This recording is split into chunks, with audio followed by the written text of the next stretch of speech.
And from there on, many things happened.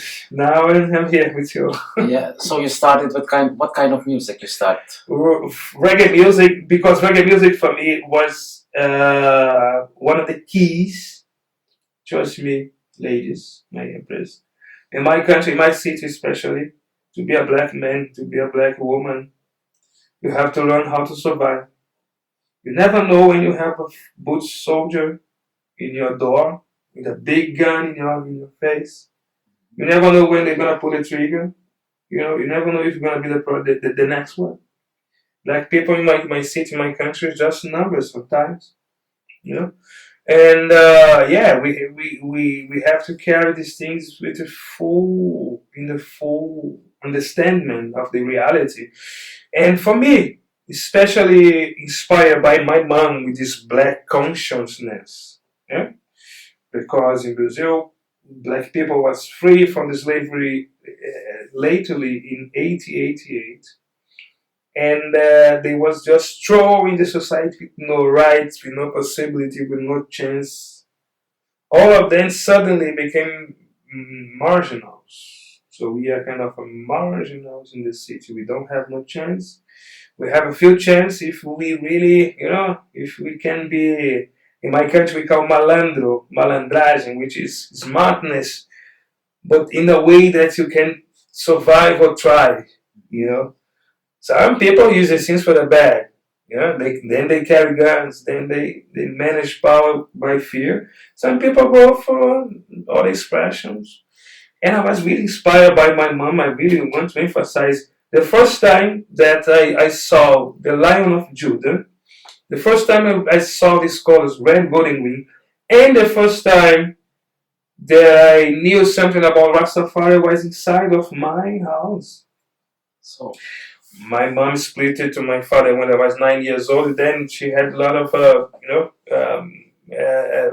boyfriends also. And one of these guys, or some of these guys, was really deep in this culture in the 80s. And then the Rastafari Lion of Judah was there when I was a little boy, 12 years old or so. When I was 14 to 15, I was really full of this and say, Mom, I want to dread my hair. And see what she said? Instead of saying, no, boy, because it's a dangerous, you can be considered as a marginal, a gangster or so. No, she said, are you sure, boy? I said, yeah. Sit down, I'm going to help you to do that. Then, this dress here is not only because identified to the Rastafari, but also is a tribute to to your mom. yeah. And also a tribute to my survival. Because I could be again, I could be a number. Mm-hmm.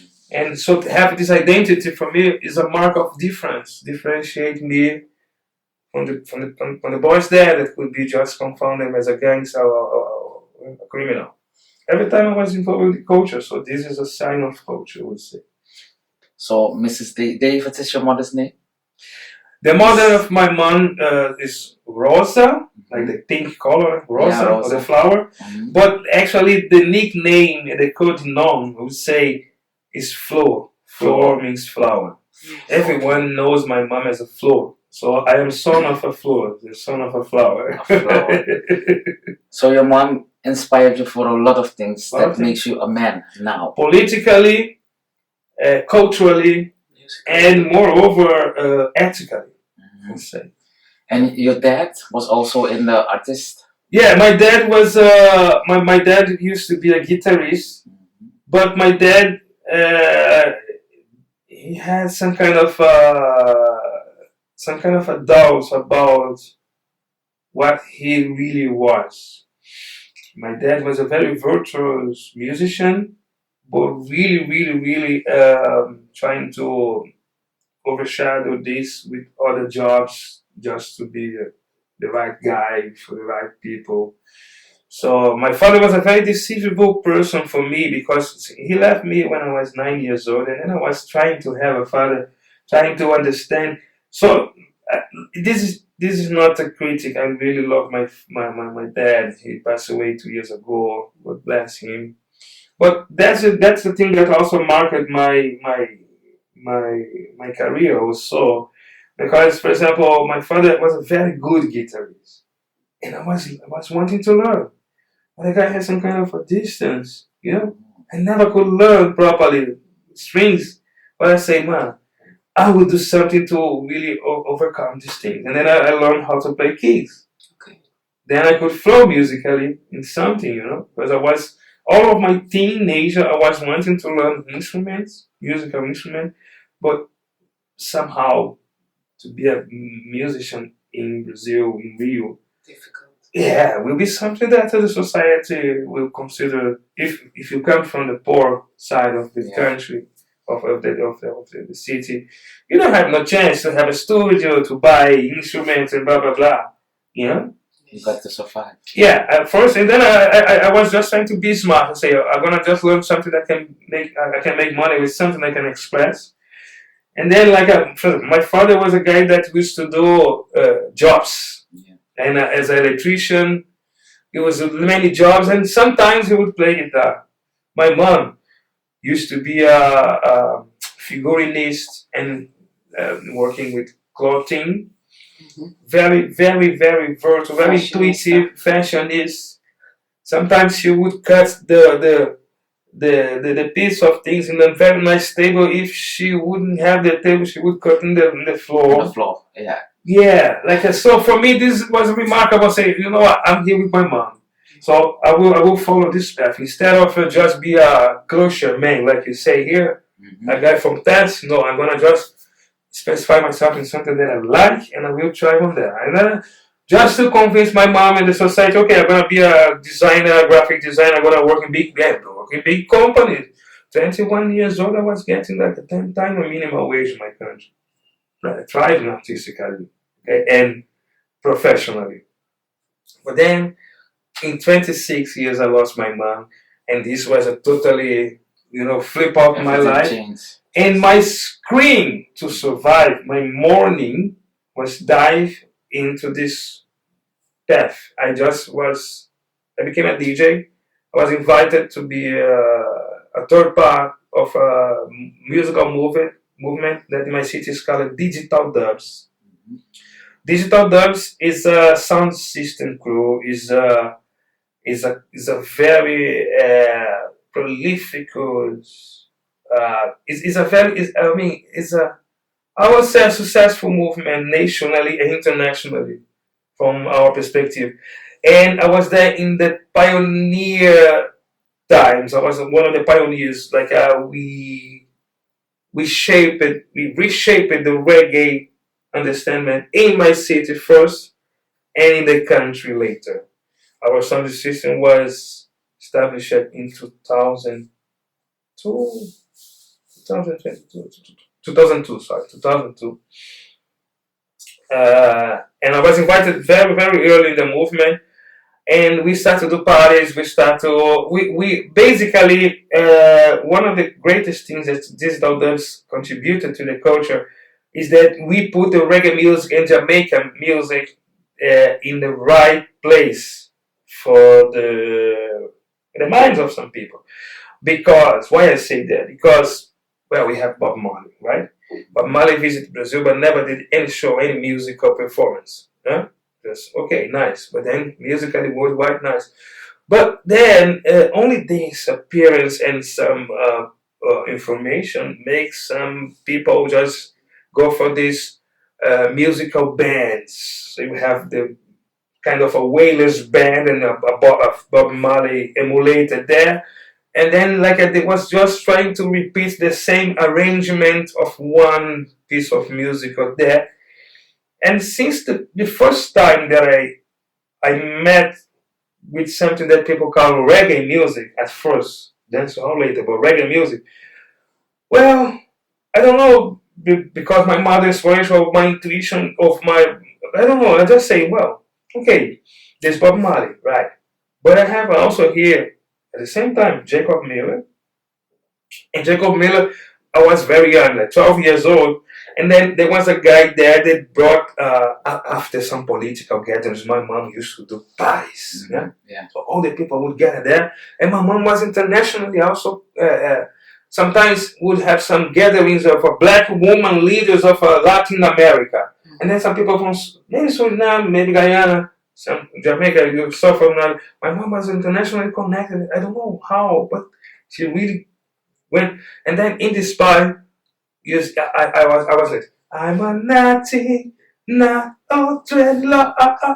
Yeah, but I have information there in another book. Another guy say, I'm a rebel, so rebel. Say, man, what is there? 12 years old, I was just trying to Understand? Yeah. yeah. And then there was a guy saying, yeah, here I come with love and not hatred. Yeah, like a Dennis Brown. Yeah. I say, man, since the first time I get contact with Jamaican music, trust me, Bob Marley is not 100% the owner of my. We have Dennis Brown too. We have from me Jacob Miller in those times and the pre dreadlocks even, but then Gregory Isaacs too. And then I was just growing. Some friends used to have some collection of vinyls. What I did, I had some cassettes. I say, a friend of that, I said, hey man, listen, can I just record this? I have a lot of cassettes in my house, and then I discovered some radios that was playing 4 hours of reggae music, like pirate radios there, some pioneers, and then like before internet, way before internet, I was getting information of King Kong, uh, uh, Garnet Silk. Garnet Silk is amazing for me. Oh man, Garnet Silk. He died young too. Yeah, Dennis Brown to mention, and then I had three bands, three big bands. Then if you have to have a band, then band is a thing like that. Then I have of course Wailers, high there, and then you have Steel Pulse, and then you have Aswad, but I have Black Hole. Yes. Way different, huh? And there was this guy there in the drum and bass saying, who's this guy there, man?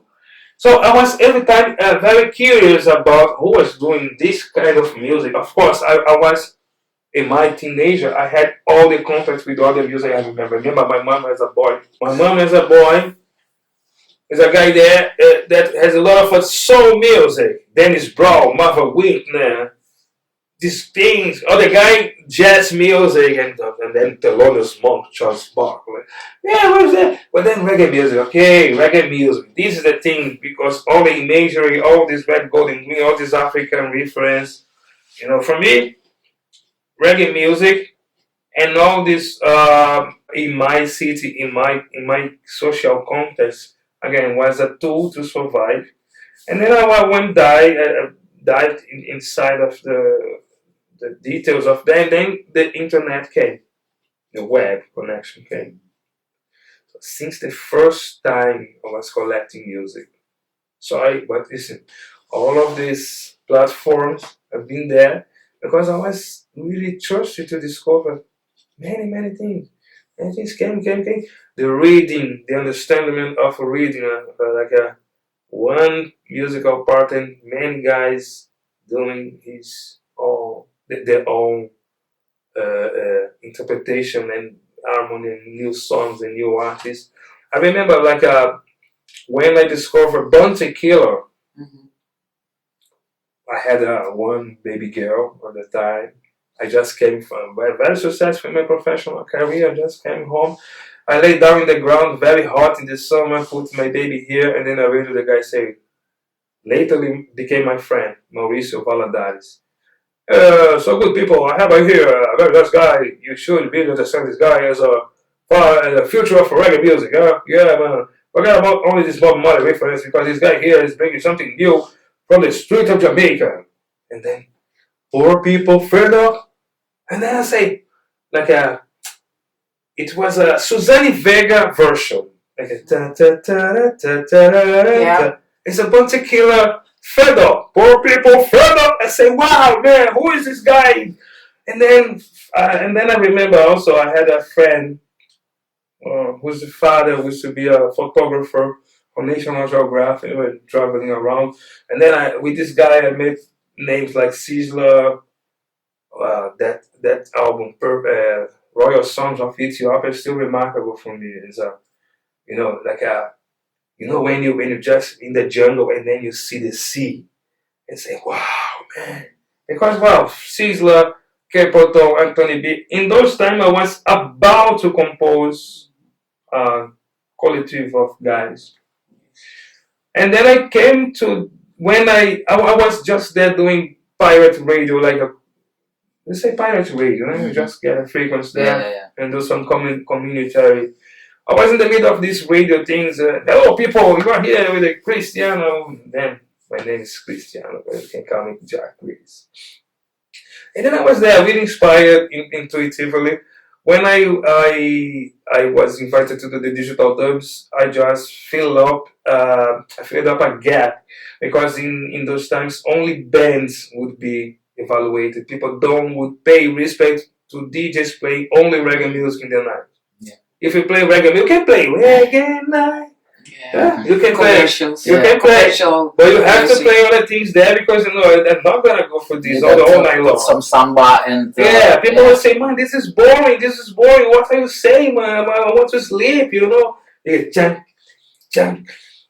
They say, "Okay, listen to me." And then because also I was in the middle of hip hop movement. I was one of the also members of some foundational movements inside of hip hop too. But I was there more like a visual artist for the guys, but really into DJs and big boys and people from the graffiti and all of these things, parties and producing parties. I became a producer and again, doing parties, promoting parties. Became a partner of a group, Brutal Crew too. It's very good to mention here, my friends. My dudes from Brutal Crew, forever, Brutal. But then digital dubs came and then I started to really compose weekly parties in the city center, in the region that we call Botafogo, in the south side of the city, nearby the sea. A very traditional place for the tourism. People go to these roads, you know. And then suddenly the parties start to be the hottest things in the city. The hottest things in this, there was a time that foreigners used to go to the hostels and say, what is the best things to do here? Go Wednesday to digital party in Botafogo. I was there in the microphone in hand, you know. We are just playing the dub version, MCing, playing the versions, and we came, listen, me and my friends from digital dubs, mostly in my city, because we have another movement in São Paulo, a little bit earlier, but with something also connected with us, Yellow P, from the dub version movement. Yellow P also was a friend in the beginning that helped us to really start to really, you know, gather the things together. But digital dubs in Rio de Janeiro did a remarkable contribution to these updatings in terms of reggae interpretation throughout readings, throughout dub versions, throughout the set of singers inside of a party doing songs. The party was hot. I was playing with my friends. We did these things for 15 years, something like steadily, solidly. And then I had my international path, international career, which is another thing way different. Yeah. So it's not only the music, because you have children also. Yeah, I'm a father. Yeah. I'm a daddy Criss. And your children are also walking in the path of your success. My I have two girls in Brazil, one 25 and the other one 21, and both them is I'm a father of three nice kids. I have two girls and one boy.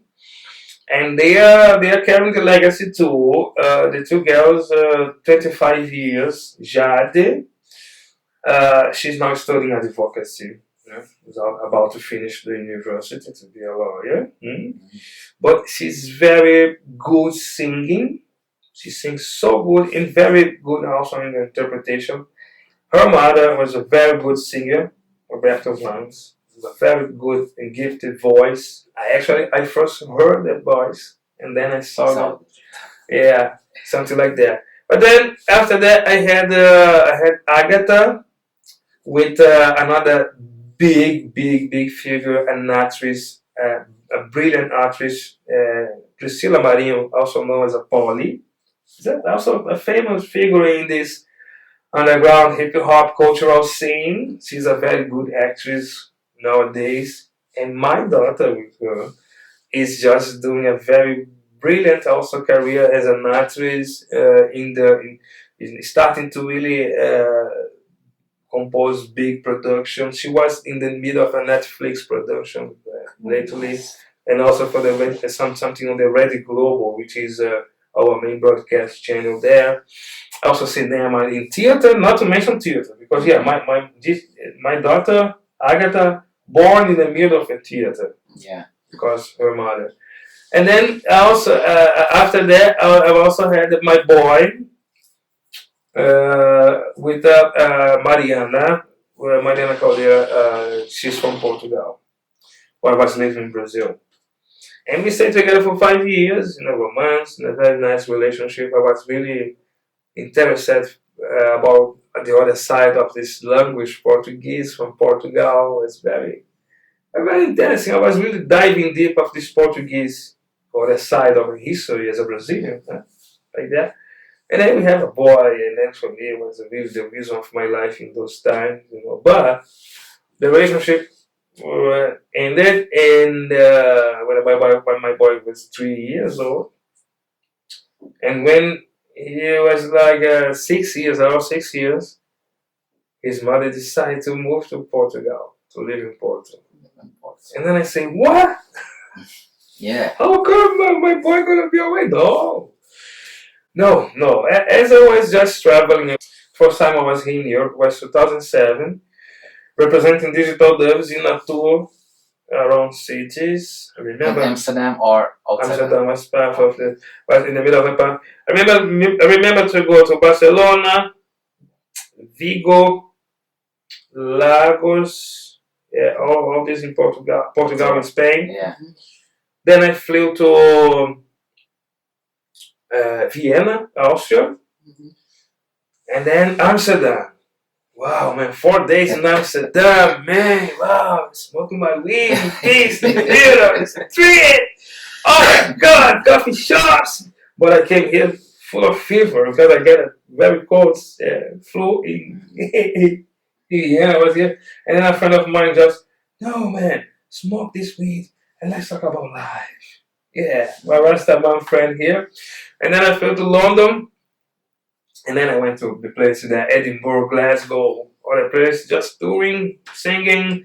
I went to Nottingham with the people there from the movements there. London, we did a session with, record session with Earl 16. Wow, what a guy. I went to Muff and Fluxy Studios in I think it's Northeast London. I saw there, I met there Peter Morgan, Papa Grams from the Morgan Heritage. Morgan Heritage. Yeah. Well, I was there, like a Brazilian guy with my friend, just trying to record some dub plays for the guys there, you know. We had to wait till 2 o'clock in the morning. Mm-hmm. The guys were just ending the day. Oh, you have to go to rent. Okay, who is that? The guy here. Silver. Man, the guy did 3 minutes, big dub plays, and then we used the dub plays long sessions. I say, man, this is the thing. And then I came back to Brazil after these 5 years with the relationship with the mother of João. I had to really reconstruct my life, and then I decided to come back to London. And then I was in London for 6 months, 7 months actually. Yeah, officially 6 months, people. And then I was in the middle of a sound system culture. I just remember to be in the Scala, King's Cross Station. You have in the log 3 big sounds, Abashant in the center. Then you have channel 1 here. Now channel 1 here and narration stepper here. Or maybe in the vertical. You have Jah Voice, you have Jah Youth, you have King Earthquake from Birmingham. You have big sounds, the sound system culture I was looking for. I was really doing my University of Sound System and dub music there. And then in 2014, precisely, after my time in London. In 2012, I was in London, then I came back to Brazil. 1 year. Mhm. And then because of my skills in graphic design, I was invited from a very good friend of mine from here. And that brings you back to Europe, to the Netherlands. She invited me to compose a project where I was designing the promotional material. I would be here for a couple of months. And she sent another friend just to check my work in my end, in my city, actually I was in the place where I lost my mom. In this place I was away from there a long time, after a long time. It's a long time you went, yeah. I was there just to say my plan is that I'm gonna be here just honoring the name of my mom, constructing something here, and I will fly to Europe every year in the summer or so, to be there in the festivals and build connection. But my friend from here who just sent another friend from her just to check my job, and they got fall in love. We spent 6 months together there. And then she just say, yeah, we are going to Netherlands. We're gonna go work there. Let's go. And then we just engaged in a relationship for a little bit of time. And basically in 2020, after coming and going 3 months here, 3 months in London, and then 3 months in Brazil, and basically from 2014 to 2020, I was piece of here, piece of there. And then I went to Portugal because, I promised my son. Yeah. 17, the end of 17, I was there. There, boy, let's go, Porto. And then 18, I just managed to have a way to be there because my boy, and then I got some permission to stay there. But then I had this relationship with my Dutch girl in those times. And then we just said, you know what? We are working together. We work together in terms of a lot of production. There's a lot of things that I apply. Some of my graphics here in this country too. They work for, the National Stash Hall. Yeah? This company for the train. NS. Yeah. I did something for NS, I did something for Nederlandse spoorwegen. Nederlandse spoorwegen. People have to learn this Dutch. Ik lees Nederlands, but nog niet. Yeah. So you see, he's not only English. Maar ik wil. Hij doet zijn best. Je moet wachten. So the next conversation with you, when we have a next talk, it will be in Dutch. I also. I know. In het Nederlands. People don't know. Okay, well, I'm doing my Dutchest to be a Dutch speaker. Yeah. Yeah, but then I end up myself here in Netherlands, 2014, with this partner, and then we're just coming and going. And then, like I think 2020, I was so much here. Then I say, you know what? There's a lot of things that really attracts me to be here in terms of I am a Brazilian. Yeah. Boy from Rio de Janeiro.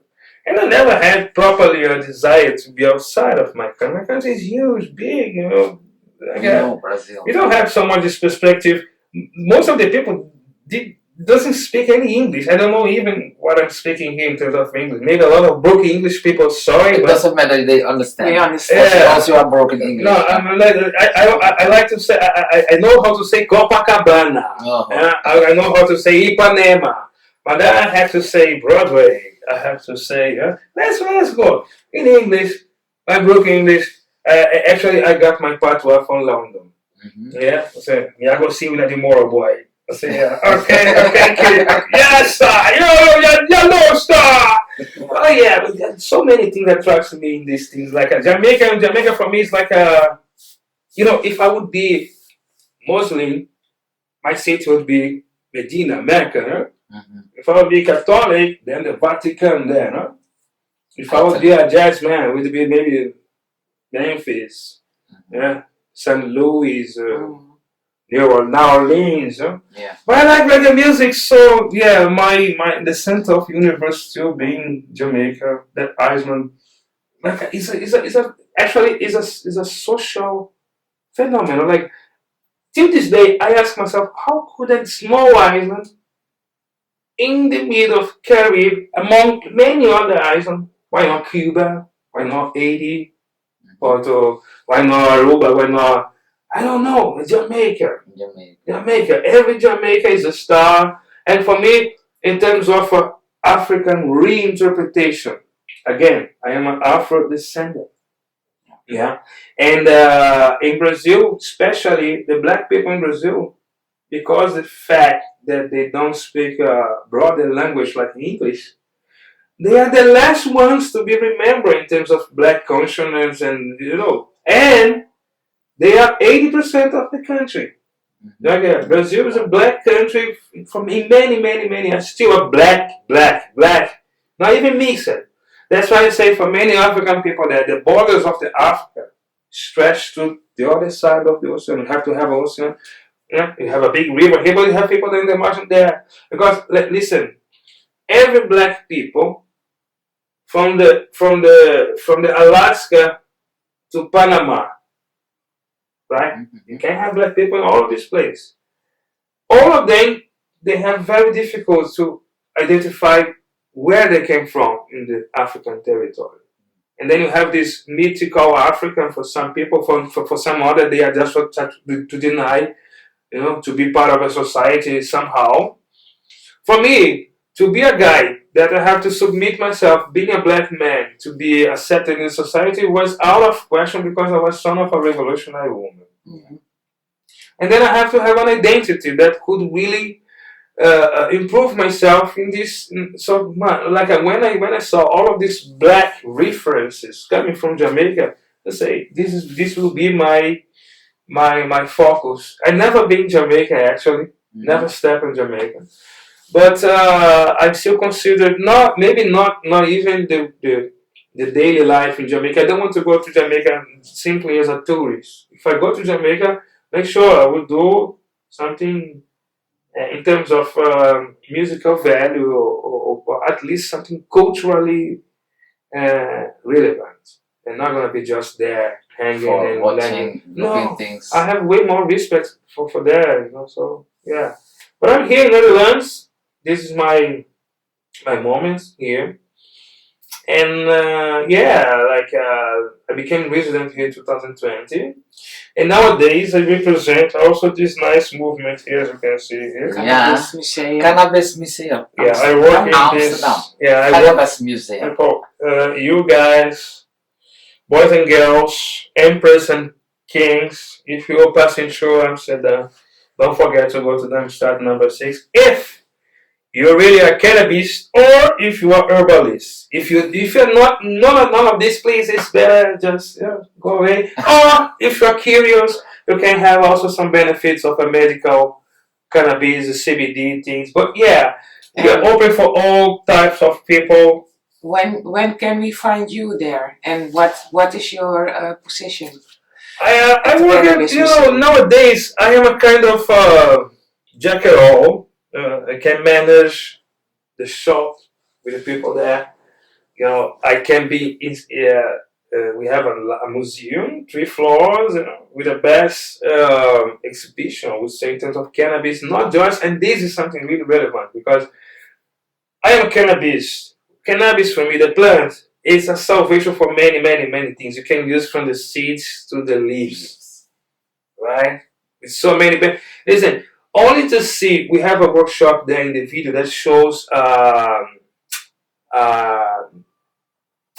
farmer in Turkey where the video just go in the sequence like that. They plant the seeds and then the crops growing and then a big tall sativa crops there. And then they just take out all the leaves and then they just start to really brush, comb to become a very thin fiber. And with this fiber, they do ropes, they do fabric. Yeah. And then I imagine myself. They make clothes out of cannabis. Yeah, I know. That's what the thing, it was going on back in the days, before maybe the oil industry and this synthetic product. Plastic replaced cannabis. Can you imagine that? Everything that we have, for example, now could be different. Yes. And the planet could be way different. Yes. treated. For example, when I heard and I learned and I researched that cannabis can also help to recover the soil, giving back nourishments for the lands. For you can recover poor soil if you plant something that mono. In Brazil, we have so many monocultures like sugar cane, coffee, orange, or whatever. Big lands, bigger than countries, and then the soil just started to be poor. Yes. Almost became a desert. Yes, on that. So. But the question was, what are you doing in the museum? In the museum, You're playing. Besides to be a man, like a public relation there, because everyone coming to the museum are going to say, hello, welcome to the museum. Yes. We have the floors for the best information of cannabis we have in the town. Yeah, it's your cannabis day today, and I'm your personal cannabis man. Ask me anything. If you want to see the museum, we have tickets for you right now here. And then you're just captivating people with this style, like a clown business, a monkey business, I would say. But just for me, it's a way to interact with people abroad. I know people from everywhere in the world. You name a country, you name a piece of land. I think I met someone coming from there. And also, they knowing, my boss is knowing that I'm a guy involved with music too. They say, hey, I want to put you in the museum to play some music. What? Yeah, play some music there. Can you do that? I say, I think I can. And I was there in my free time, my day off, just my big sleep, nice, dreaming, and my phone, it's my boss with the camera. I say, shit, my boss. Okay, how can I help you? Hey, I'm in media market. Which equipment I can buy for you to play there? I say, really? Yeah. Okay, go ahead. And they put a setup there. 2022. I was playing only Saturday there, and guess what? Wow, man! It became a big things there. It was just some people. If you stay 5 days in the city, you would be there every day, every Saturday or every day. If you stay longer. But I was very flux of people coming. Like they would come because they can use their weed in the lounge. Yeah. Not smoking weed, the joints, but there's a vaporizer machine. Very amazing. Yeah, very actually. Converting everything to steam, this vapor, very nice. There's one also very crazy gravity bomb that flips bomb like this, half water, half pipe like this, and people just they go like, man, it's like madness. So yeah, we have these things in the psychoactive aspects. I'm smoking weed. I'm a herbalist too. Ganja is part of my. Well, when I discovered ganja at 14 years old or so, it was for me the salvation because I could just focus my mind. I could learn what I would like to learn. Yeah. So, what I'm understanding is that the ganja is not only for, like, people are using ganja in different ways, but you use the ganja force in a spiritual way. Yeah, in a spiritual way, maybe so. But to be honest, first, I'm a very hyperactive guy. Since the beginning, people know. And when I put THC on my system, I can really join all the piece of myself, and flow in anything I want to flow. And also for me, was salvation for many. Like in Brazil, in Rio de Janeiro, I don't know if you know, maybe you know, but we have a big epidemic of drug addiction. Yeah. This is a tragedy in many families, including my family. Yeah, but drugs in a different way, synthetic drugs. No, like Brazil is a country border of 3 big, let's say, cocaine producers. Yeah. Yeah. And they use as a root, and these things passing through, and then affect the society, affect the families, and I see these people getting freaky. And then when I was a boy, I had to do the choice. Yeah. What do you want to do? How we want to feel? What do you want to feel? How do you want to deal with the things that you? And then one thing very important to say. I will come back again to the first reference of my conversation. My mom. My mom used to say something to me like this: "Boy, always remember, you do the things in the world. The things in the world never do you." Mm-hmm. I was using these things every time that somebody was just teaching a line and say, "Hey, my God, answer me." Say, "You know what? No, yeah, I'm gonna smoke my weed here." And I was friends using that. For me, I don't have no preconcept, I don't have no discrimination. I just want to see the results. Yeah. As a matter of fact, my mom died in a crash because both of them was drunk Oh. and not using the belt. Yeah. So, from tragedy, I have to really recompose myself. I was smoking weed since this time, but weed for me, in terms of psychoactive choice, is not something that can really line up myself and can make me, can allow me to really flow to things that I want to learn. I'm very curious. I want to learn every time. I have this mind. Everything for me is a matter of curiosity. Since it is attract me, but what is not attractive because it's like hyperactivity also is a very, you just don't want to do, but I have to adapt myself with.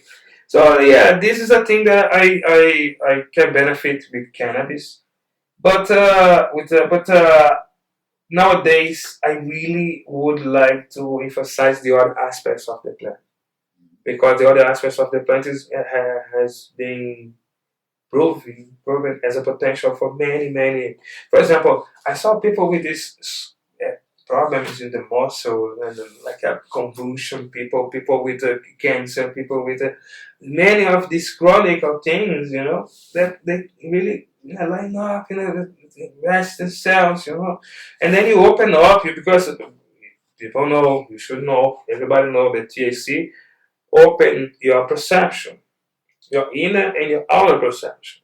Since I couldn't manage this feeling, I just drive, really canalize whatever. But then So, you don't have to smoke it. You need to take the oil because it has a different of course, effect. The smoking and the oil. I was myself somebody who tells people how to use the oil and for what kind of. You mean CBD oil or no, the full spectrum oil. The full spectrum. Yeah, with THC, What everything inside.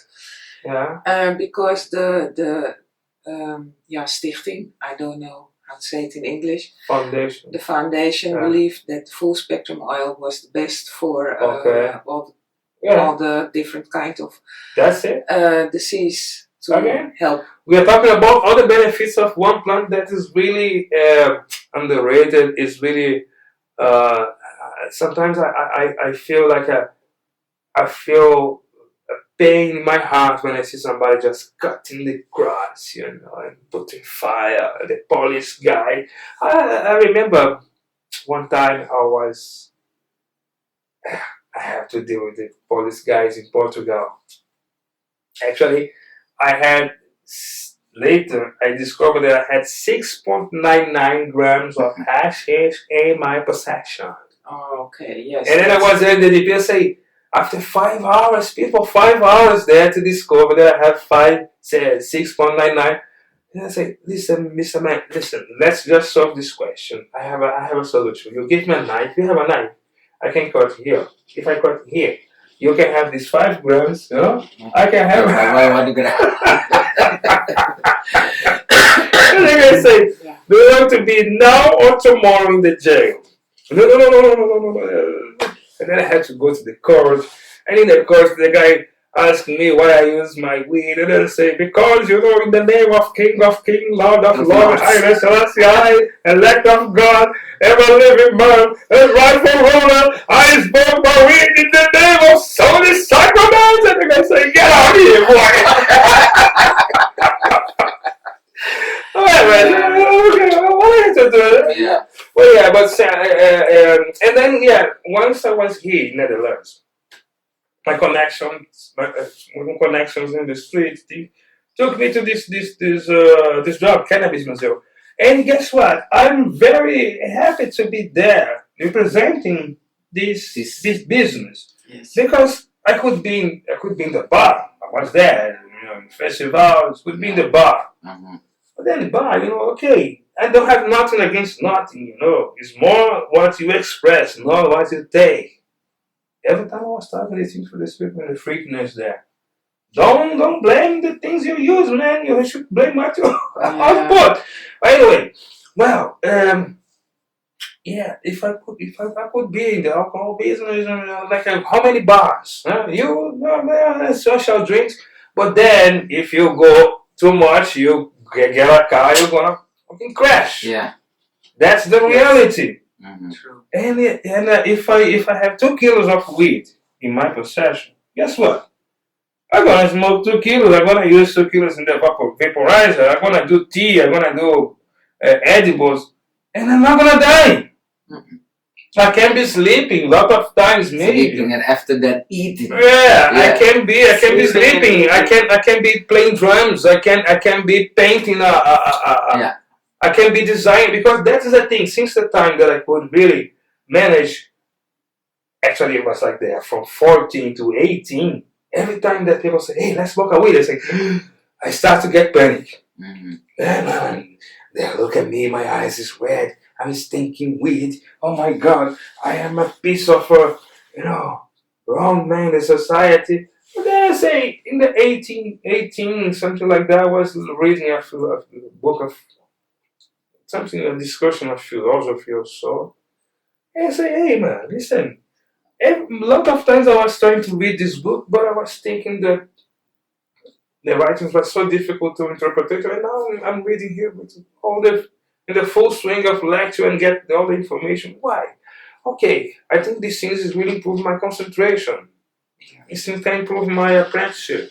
Oh, if I canalize, if I drive this so many neurons busy with my perception, if I drive, guess what? And I would say, for example, to play as a DJ, nothing like, I don't like, for example, to drink alcohol and play.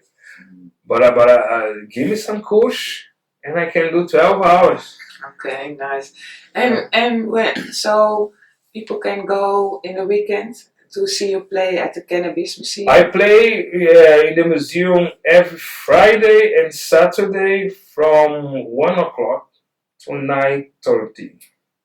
1 o'clock in the 1 o'clock, 1 o'clock, Yeah. 1 o'clock, 1 p.m. Till 9 in the evening. Sorry, people, this PM, AM, have to use it. Yeah, But yes. anyway, 's morgens, 's middags, tot in de avond. Tot in de ja. Klopt. Klopt, zie je wel. Precies. En op de zondag, ja, Nederlands, en op de zondag, on Sunday, ja. And Sunday I play. And on Sundays I play in this nice place, which is a smoking bar, also associated with this business there. The thing called Marley's Smoking Bar. Okay. Warmoestraat 36 is a very famous street and full of this basic things there. Iedereen de Warmoestraat, ja.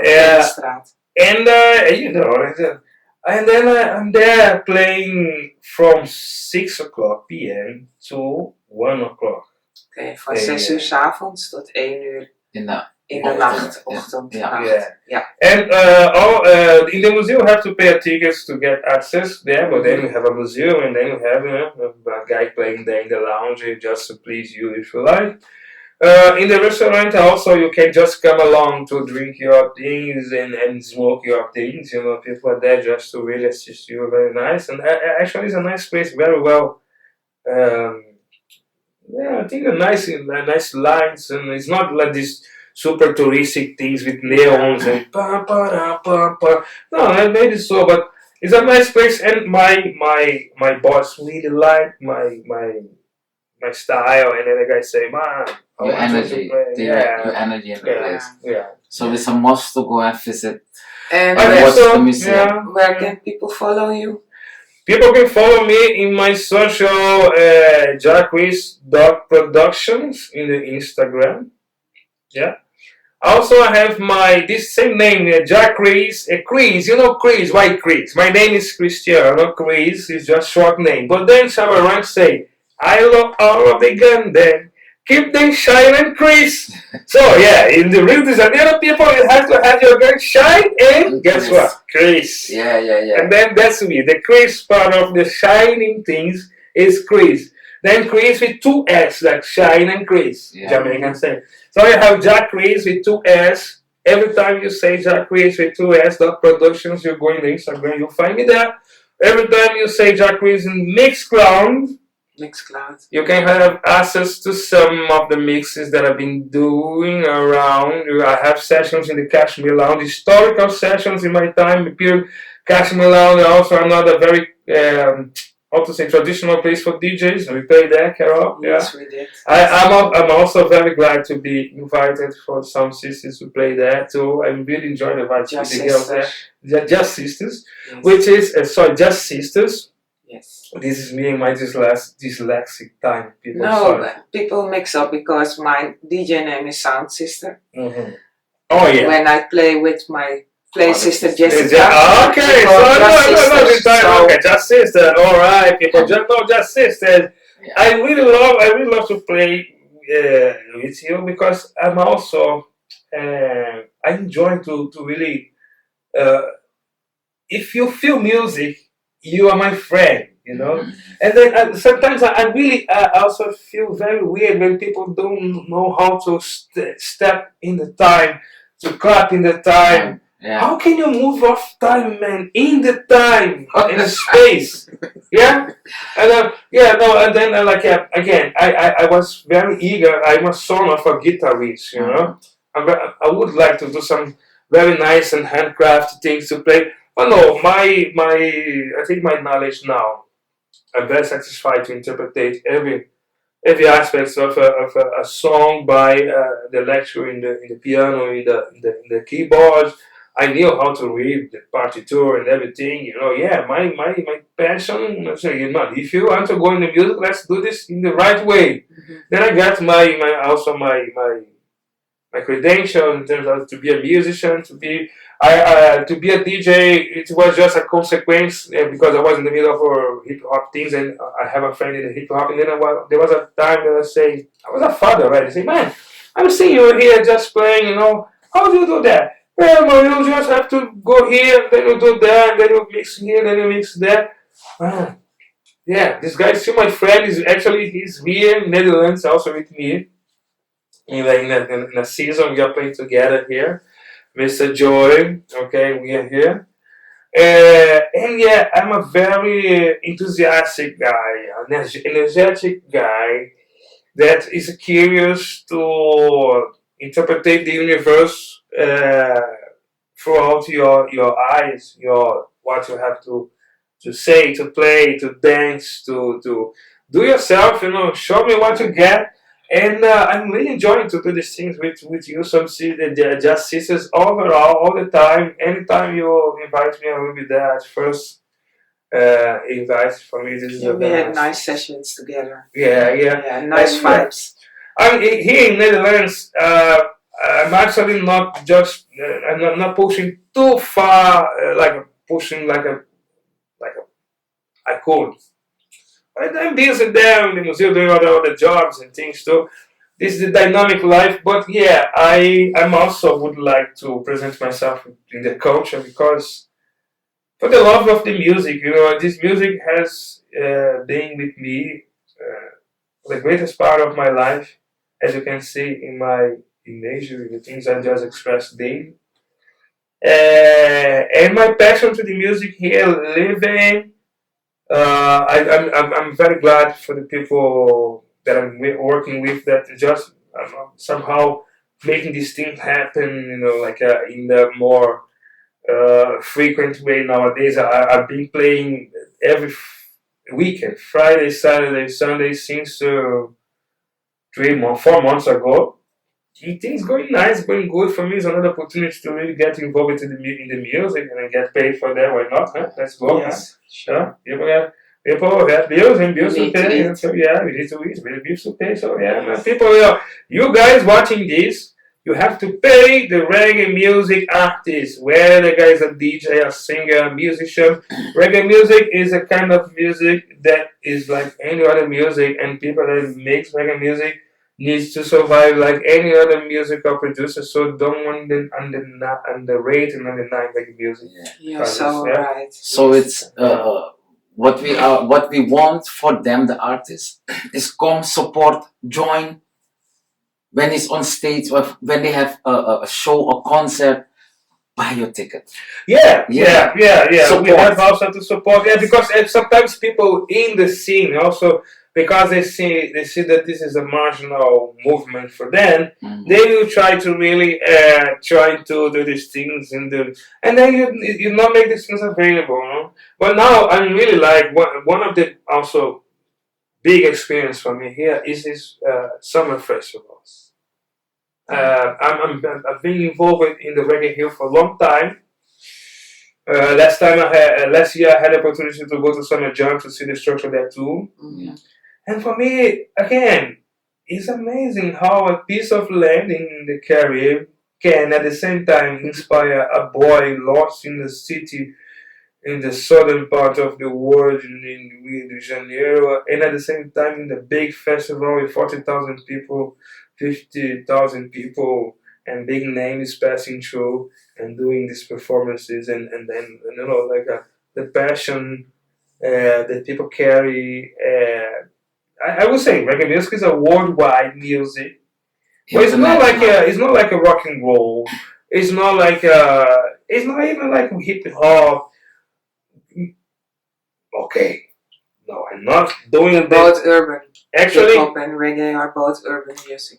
yeah, but reggae music carries a message. Sometimes a contradictional message for many reasons, but it's a positive message overall. To talk about righteousness, to talk about something that people have to care about, ethics and peace of overall. And also the conscious part, yeah. But again, this is a matter of choice. I'm not gonna refuse the acceptance to listen what they want to sing. Of course, if the guys sing, I don't like, for example, to play as a DJ. I never like to play a music where the guy would just demand the girl to do what he wants. Yeah. And then I put my car and put her in that I say, maybe not. But I like to play spicy when say, spicy, yeah. Yes, or something like I like that, you take a picture. Some of them are nice. Some of them are nice, but that's what you say is the sometimes conscious music brings is the message. Yeah, we need this message. We need. There's so many wars around. Actually, the same place. Listen, the same place where the sun is really hitting the soil that could be planted. People are worried. All the Sahel in Africa, all the Middle East. The equatorial part of South America. The jungle there, the jungle there. You think the jungle there is easy? Things that no, man. This world is so in trouble, like Dennis Brown would say. Living ain't easy, but we do. We survive. Let's say we are small, but we talawa, like they say. We are little, but we talawa. And saying that, I think we're gonna wrap it up. Yeah. So what can we expect from? I'm very happy to be here. First of all, I'm very happy to be here in this podcast. I really desire for you, my Empress, all the best. I really pray to big names or representative people. I think you are doing very good. Not actually inviting me. I'm just a guy, a humble guy. But the focus and the purpose of this is very interesting, and I really I'm really gonna be a supportive guy to these things to get bigger and bigger. And yeah, we have to really be here in this platform to talk to the people, because there's a lot of people that wanting to hear these histories and get inspired. This new generation so much so. And I'm really, as I have my kids and I look also at the kids of the other friends and everything. Yeah, there's a new generation now. They are thirsty to get knowledge, but not in this superficial ways, in the platforms, in this interaction. If you come with some more things from the really foundation, solid culture, Yes. we can improve something to them. And yeah, for me, you can expect this enthusiasm, this energy all the time, whether being there in the Cannabis Museum daily, or playing as a DJ, or doing some graphics that can represent some idea. I'm the same. Because you're talking about what kind of graphics are you doing? I am a graphic designer overall, doing art direction. Right now, I'm also inside of the 3D productions. Actually, I am also producing a 3D movie, a short movie, a video clip, a clip for a song of a friend. Is a first clip where I do all the characters, all the scenario, all of the clothing, the characters. I've been improving my approach to graphic design a lot of the time too. And yeah, I like to do the things in terms of nowadays it's like because I do 3D, so I have the control of everything in the scene, the lighting, the texture, the everything. So I would say I'm a visual producer. I can do many things graphically because now I have this improvement. But I started with the desktop publishing. I did a lot of art directing for desktop publishing, magazines and things. Now I'm here. We're gonna post one of them. If you send one for us, we post it. Let people see what. Yeah, I think if you go to my Instagram, you can see some productions that I watch some experience. Watch Instagram, Jah Criss with double S. Yeah, and then dot productions. Yeah. And then you will see some of his work. You'll see myself play. You see some visual production. You see some family things going on. You see a big piece of myself there. Yeah. Maybe not all the pieces, but I think the interesting piece is there for you. So this is the place to start with Jah Criss. Oh yeah. Go follow him on Instagram. Facebook is also Facebook SoundCloud. is just SoundCloud. No, Mixcloud. Mixcloud. Yeah. Okay. Actually, just wrapping these things. Last but not least, I am going to start broadcast via Mixcloud every Saturday, probably. Just setting the things proper, but I think it's gonna be Saturday 2 hours. I'm thinking like from 6 to 8. Maybe so. A good period. Yeah, but gonna be 2 hours where we're gonna sing in the microphone, chatting and playing the tunes and talk about the tunes and talk about people coming to the museum. Just I'm gonna just complete this atmosphere of Cannabis Museum, live and direct. And also I would like to refer here for my good friend Raz Yudo from I Connect. Also a very supportive guy, supportive movement too, which I'm also part of. We are doing things together. And yeah, I'm here, a traveling man, family man, artistic approach, a political conscious entity, and there we go. God bless all the things. Do you have something to say to the Brazilian people? You can speak some Portuguese. Essa é a mensagem aqui para os meus amigos do Brasil e para toda a juventude. A gente tem que se unir, a gente tem que ser uma sociedade melhor, a gente tem que resolver os nossos problemas históricos e a gente tem que dar mais oportunidade para todos os talentos que agora estão perecendo nas áreas mais desfavorecidas e pobres de várias cidades e também do campo. A gente tem que rever o nosso conceito de sociedade em busca de um caminho melhor, um caminho mais cidadão, onde todo mundo tem direitos e deveres. É isso aí. Muito obrigado. Give thanks. Thanks for being here. Thank you Yes. so much. Bless. It was a blessing. A blessing, yeah, of course. Yeah. Mocht je denken, ik wil graag ook in de podcast komen en je bent creatief, ons e-mailadres is hieronder. Stuur ons een mailtje en like uiteraard onze podcast en subscribe. En vergeet niet, Sweet Taklifi Eps4 Jah Jah Criss Tori. Tori. Bless up. Blessings. Blessings.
Me siento